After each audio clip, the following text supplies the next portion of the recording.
हाय बच्चों, देखिए आज हम लोग फाइबर टू फैब्रिक पढ़ेंगे। तो फाइबर और फैब्रिक देखिए हम लोग समझते हैं फैब्रिक्स क्या होता है, फाइबर क्या होता है। तो देखिए fabrics are made from fibres, यानी जितने भी फैब्रिक होते हैं वो किससे बनते हैं, फाइबर से बनते हैं। ठीक है। और फाइबर्स होता क्या है, मतलब ये एक प्रकार का मजबूत और काफ़ी फ्लेक्सिबल लचीला धागे नुमा एक संरचना होता है। ठीक है, जिसे हम क्या कहते हैं, फाइबर्स कहते हैं। और ये जो है देखिए 3 प्रकार का होता है। पहला होता है नेचुरल। ठीक है, नेचुरल मतलब जो प्रकृति के द्वारा पाए जाते हैं, जैसे प्लांट फाइबर है। प्लांट फाइबर में कॉटन है, जूट है।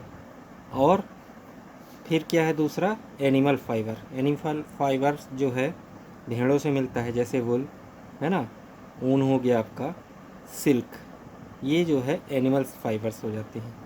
इसके बाद दूसरे नंबर में है नेचुरल के बाद सिंथेटिक फाइबर। सिंथेटिक फाइबर वो होता है जो मैन मेड होता है, यानी इंसानों के द्वारा बनाया जाता है। ठीक है, जैसे नायलॉन हो गया, पॉलिएस्टर हो गया, रेयान हो गया। और तीसरा होता है मिक्स फाइबर। मिक्स फाइबर का मतलब होता है नेचुरल और सिंथेटिक दोनों को मिला के जो फाइबर बनता है वो होता है मिक्स फाइबर, जैसे टेरी, सिल्क।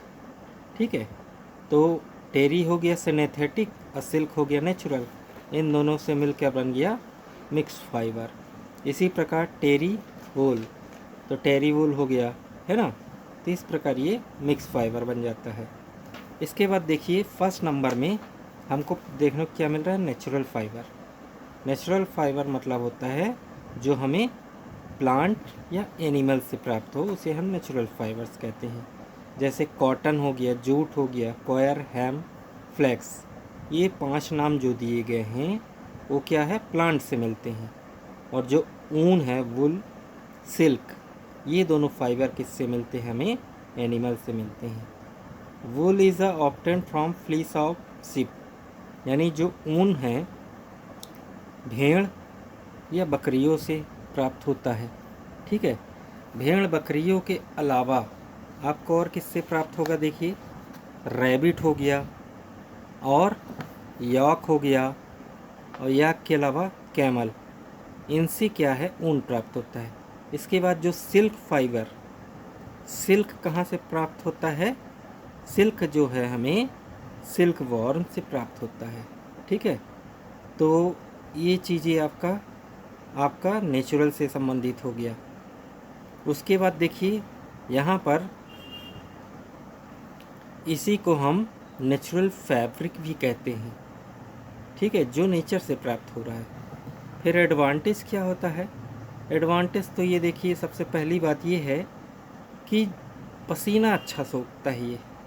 ठीक है, पसीना अच्छा सोखता है ये, absorb more water and sweat, यानी पानी और पसीने को अच्छे सोखता है। फिर क्या करता है, अलाउ करता है एयर को भी पास करने में। ठीक है, तीसरी से बड़ी सबसे बड़ी चीज़ है कि ये बायोडिग्रेडेबल होता है, यानी ये जो है क्या है, कंज्यूम हो जाता है बैक्टीरिया के द्वारा। ठीक है, तो ये नष्ट हो सकता है। तो ये सब नेचुरल फाइबर में हो गया। आगे देखते हैं हम लोग, कुछ डिसएडवांटेज भी होते हैं। डिसएडवांटेज क्या होते हैं, इसमें क्रीज़ की प्रॉब्लम होती है, क्रीज़ हमेशा नहीं बनी रहता है ना। और इसमें वॉशिंग आपको कंटिन्यू करती नहीं पड़ती है। आगे देखिए ह्यूमन मेड। ह्यूमन मेड मतलब होता है कि जो इंसानों के द्वारा बनाया हो, सिंथेटिक फाइबर जिसको कहते हैं। ठीक है, तो ये इंडस्ट्रीज़ में बनते हैं। आगे देखिए क्या कह रहा है, सिंथेटिक फाइबर में नायलॉन हो गया, पॉलिएस्टर हो गया, ये सब इसके एग्जाम्पल हैं। तो यहाँ पर मैंने अभी बताया कि ह्यूमन मेड के द्वारा बनता है। ठीक है, इंडस्ट्रीज़ में, तो इसी को सिंथेटिक फाइबर कहते हैं। और इसके एडवांटेज भी होते हैं कुछ, जो बहुत ही ड्यूरेबल और इजी मेंटेन होता है, मेंटेनेंस इसका बहुत आसान होता है। ठीक है। दूसरी चीज़ ये है कि पानी ज़्यादा एब्जॉर्ब नहीं करता है और जल्दी ये सूख भी जाता है, रिंकल फ्री होता है। रिंकल फ्री का मतलब आपका क्रीज जो है कपड़ों में हमेशा बनी रहती है। ठीक है। और इसमें कीड़े या फफूंद नहीं लगते कपड़ों में, ये कपड़े की खासियत होती है। फिर क्या है, डिसएडवांटेज भी है इसमें। डिसएडवांटेज ये क्या है कि पसीना जल्दी नहीं सूखता। ठीक है। आग जल्दी पकड़ लेता है, यानी ईज़िली कैच फायर, जल्दी आग पकड़ लेता है। और इसे क्या है, नॉन बायोडिग्रेडेबल के रूप में जाना जाता है, मतलब इसे बैक्टीरिया के द्वारा कंज्यूम नहीं किया जा सकता। इसके बाद मिक्स फाइबर। मिक्स फाइबर मतलब नेचुरल और सिंथेटिक दोनों का मिक्सअप होता है। ठीक है। जैसे टेरी काट हो गया, टेरी सिल्क हो गया, टेरी वूल हो गया। आप पहला टॉपिक दिया है आपका कॉटन।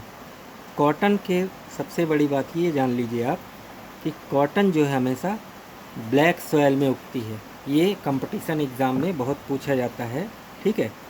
कॉटन के लिए किस प्रकार की मिट्टी चाहिए, ब्लैक सॉयल। और क्लाइमेट कैसा होना चाहिए, वार्म क्लाइमेट होता है। ठीक है। तो ये ध्यान रखना है। इसका पेड़ 1-2 मीटर लंबा होता है, 25-25 डिग्री सेल्सियस इसको टेम्परेचर चाहिए मिनिमम। और जो रेनफॉल होता है, पानी 60 सेंटीमीटर से 100 सेंटीमीटर से ज़्यादा नहीं होना चाहिए। ठीक है।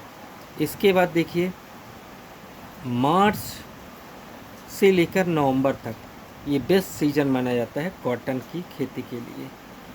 ठीक है। तो आगे देखिए नेक्स्ट टॉपिक क्या कह रहा है यहाँ पर, यूजेस ऑफ कॉटन। कॉटन का उपयोग आप जानते हैं, कपड़े बनाने में या लीलन बनाने में बहुत ही मददगार साबित होता है। और इसके अलावा कॉटन को जो है मिक्स करके मिक्स फाइबर बनाया जाता है, जैसे टेरिकॉट हो गया। ठीक है। कॉटन का उपयोग मेडिकल पर्पज़ में भी आपका किया जाता है, जैसे घाव को पोंछने के लिए या मलहम के रूप में लगाने के लिए। ठीक है। तो कॉटन का इस्तेमाल और कई चीज़ों में भी किया जाता है, पूजा करने में भी आपने देखा होगा। तो इस प्रकार कॉटन का इस्तेमाल आप देख सकते हैं। अब देखिए, फाइबर से फैब्रिक बनाने का पूरा प्रोसेस दिया है। गिनिंग का मतलब होता है कि क्या होता है, बीजों से फाइबर को सेपरेट करना यानी निकालना, वो गिनिंग कहलाता है। ठीक है। रोलर गिन के द्वारा इसे बीज के द्वारा इसके रेशे निकाले जाते हैं। फिर दूसरे में आता है स्पिनिंग। स्पिनिंग यानी घुमाना। तो देखिए यहाँ पर क्या है, ये ऐसा प्रोसेस है जिसमें यार्न मतलब होता है, ये देखिए, यार्न से फाइबर बनाया जाता है। जो रेशे होते हैं उससे, है ना, फाइबर से यार्न बनाया जाता है। सॉरी मैंने उल्टा बोल दिया, फाइबर से यार्न बनाया जाता है। ठीक है।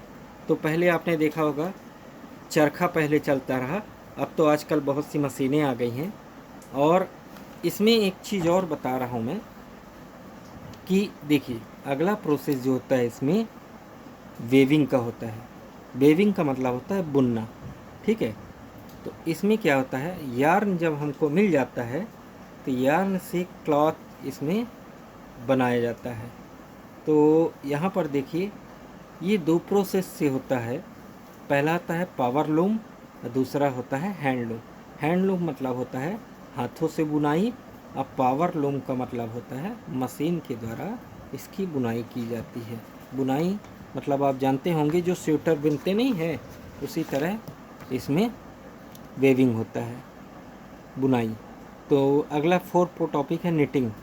निटिंग का मतलब होता है, देखिए, knitting a single yarn is used to make a piece of fabric. यहाँ पर सिर्फ सिंगल यार्न लेकर क्या किया जाता है, फैब्रिक का निर्माण किया जाता है।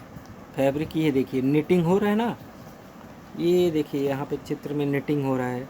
मम्मी लोग जब स्वेटर पहले के लोग बनाते रहे तो क्या करते रहें, ये बुनने की प्रक्रिया करते रहें, है ना।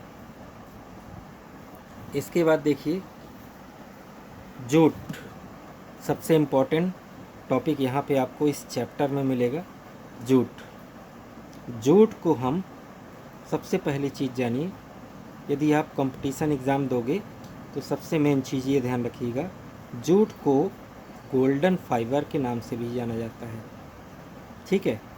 दूसरी चीज़, ये बायोडिग्रेडेबल भी होता है, मतलब माइक्रो ऑर्गेनिज्म के द्वारा ये नष्ट भी हो सकता है, ठीक है। ये ध्यान रखिए, आसाम और बिहार में इसकी मेन खेती होती है, ठीक है। और इसके लिए किस प्रकार का मिट्टी आवश्यक है, एलुवियल सोयल की आवश्यकता होती है, ठीक है। यहाँ पर देखिए आगे नेक्स्ट टॉपिक क्या बोल रहा है कि India is the largest producer of jute, यानी भारत जो है सबसे ज़्यादा जूट प्रोड्यूस करता है, ठीक है। इसके बाद देखिए मार्च से अप्रैल के बीच में जूट प्रोडक्शन सबसे बढ़िया होता है। इसका पेड़ 6 से 12 फीट तक ऊंचा होता है। और इसको क्या किया जाता है, देखो पहले इसके पेड़ों से छाल निकालते हैं, ठीक है। छाल निकालने के बाद इसको क्या करते हैं, बंडल बनाते हैं, ठीक है। बंडल बनाने के बाद इसको पानी में डाल देते हैं, सड़ाते हैं। इसको सड़ाने के बाद इसमें से रेशा निकलता है, तो उसी रेशे को ये क्या करते हैं, निकालते हैं धीरे धीरे, और फिर इसको धूप में रखते हैं सुखाने के लिए, तब जाके जो है ये मिलों में जाके जूट का निर्माण होता है, ठीक है। तो जूट से आप बहुत सी चीज़ें बनते देखे होंगे, जैसे पर्दा हो गया, पर्दा बन गया, दरी हो गई, है ना, और बैग हो गया, बैग जो बोरा होता है जिसको हम लोग बोलते हैं, है ना, जिसमें गेहूँ वगैरह भरते हैं, ये सब चीज़ें होता है। आगे देखें नेक्स्ट क्या बोल रहा है, वूल यानी ऊन, ठीक है। शेयरिंग, शेयरिंग क्या होता है, शेयरिंग इम्पॉर्टेंट क्वेश्चन है। Removing of fleece from sheep, यानी भेड़ों से जो बाल निकालते हैं, ठीक है, बाल निकालने की प्रोसेस को ही शेयरिंग कहते हैं, ठीक है। शेयरिंग इम्पॉर्टेंट क्वेश्चन है। दूसरी चीज़, silk was first develop in China, silk का सबसे पहले प्रयोग कहाँ किया गया था, चाइना में किया गया था, ठीक है। और कंपटीशन लेवल के हिसाब से एक और महत्वपूर्ण क्वेश्चन है, सेरीकल्चर अधिकांश पूछा जाता है, ठीक है। पीएससी वगैरह एग्ज़ाम यदि आप दे रहे हो या और कोई कंपटीशन, सेरीकल्चर पूछा जाता है। तो सेरीकल्चर का मतलब होता है, देखिए सेरीकल्चर मतलब ये सिल्क वॉल के प्रोडक्शन को हम कहते हैं सेरीकल्चर, ठीक है। सिल्क वॉल से सिल्क प्राप्त करने की विधि को सेरीकल्चर ही कहा जाता है, ठीक है। तो ये आपका चैप्टर बस इतना ही था, और ये आपका चैप्टर कंप्लीट होता। तो जो इम्पोर्टेंट क्वेश्चन बताएं इसको बिल्कुल आप ध्यान रखिए, इसको नोट डाउन भी कर सकते हैं आप। 3-4 क्वेश्चन मैंने बहुत ही इम्पोर्टेंट बताए हैं, जो कंपटीशन के हिसाब से यदि आप तैयारी कर रहे हैं साइंस की। थैंक यू बच्चों, हैव ए नाइस डे।